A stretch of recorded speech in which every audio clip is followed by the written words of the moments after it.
Selamat datang di channel ini dan selamat hari Minggu.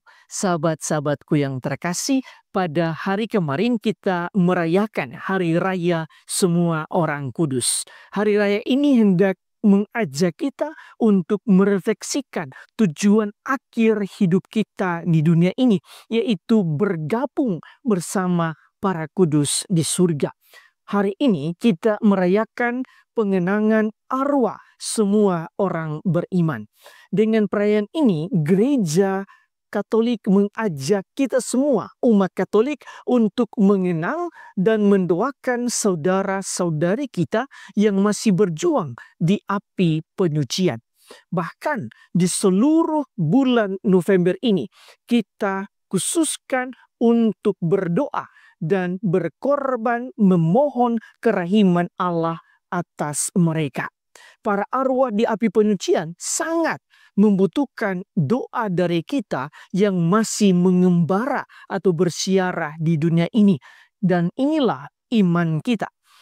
Perayaan tanggal 1 dan tanggal 2 November hendak mengingatkan kita akan 3 bagian gereja di dalam gereja Katolik, yaitu gereja surgawi, ialah para penghuni surga. Gereja di api penyucian, mereka yang masih berjuang untuk masuk ke dalam surga, dan gereja yang sedang bersiara di dunia ini. Itulah kita semua yang masih mengembara di dunia ini. Ketiga gereja ini terhubung satu dengan yang lain. Sebab tugas gereja surgawi ialah mendoakan kita semua yang sedang bersiarah di dunia ini. Sedangkan tugas kita ialah mendoakan mereka yang sedang berjuang di api penyucian. Itulah mengapa di dalam gereja Katolik kita mengenal tradisi mendoakan arwah orang beriman yang telah meninggal, yaitu mereka yang masih berjuang di api penyucian.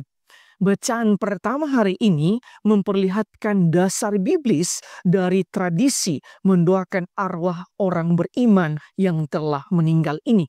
Bagi Yudas Makabe, mendoakan arwah adalah suatu pikiran yang mursyid dan saleh. Maka ia menyuruh tentaranya untuk mengadakan kurban penebusan salah untuk semua orang, khususnya para tentaranya yang sudah meninggal, supaya mereka dilepaskan dari dosa mereka.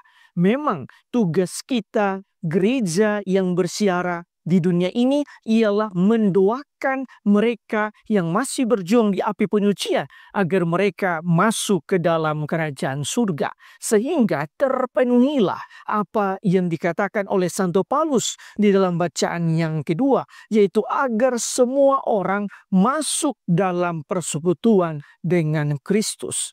Di dalam bacaan Injil, Yesus mengatakan bahwa ia tidak akan membuang mereka yang telah percaya kepadanya.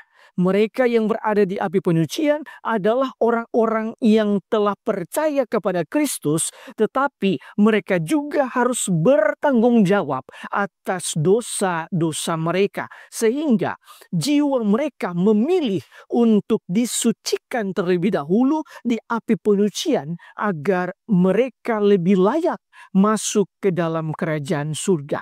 Itulah mengapa mendoakan mereka yang meninggal adalah salah satu cara untuk terus-menerus memurnikan jiwa mereka agar mereka layak masuk ke dalam kerajaan surga. Sahabat-sahabatku yang terkasih, berdasarkan bacaan-bacaan hari ini, marilah kita merenungkan sejumlah rema permenungan. Pertama, perayaan hari ini dan kemarin hendak mengingatkan kita bahwa tujuan akhir hidup kita ialah surga.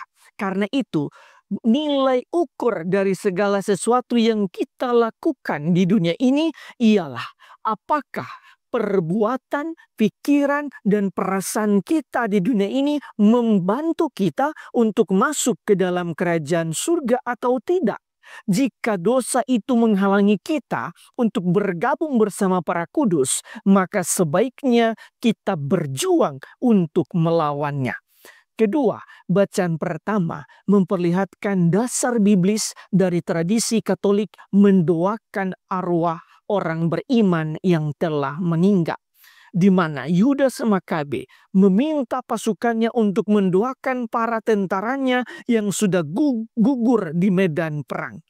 Sikap mendoakan orang meninggal secara terus-menerus selama hidup kita di dunia ini hendak memperlihatkan bahwa kita masih memiliki jalinan relasi dengan mereka.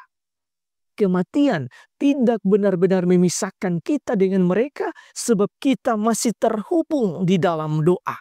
Jauh lebih daripada itu, keterhubungan antara ketiga gereja, yaitu surgawi, api penyucian, dan gereja yang sedang bersiarah, hendak memperlihatkan bahwa kita semua adalah keluarga besar Allah yang saling mendoakan satu dengan yang lain, agar suatu saat kelak semua orang benar-benar bersatu bersama dengan para penghuni surga dan Allah Tritunggal di surga. Tuhan memberkati kita semua.